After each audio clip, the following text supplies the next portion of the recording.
View তো আসছে, কিন্তু কেউ পাশে নাই।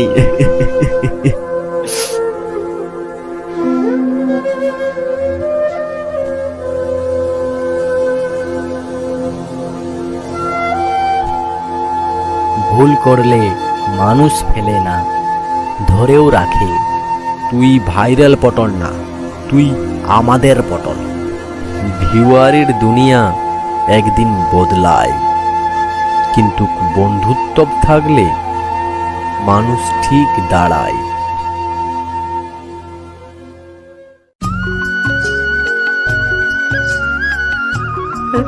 এবার মোবাইলে না, এবার মানুষকে দেখেই বাঁচতে চাই।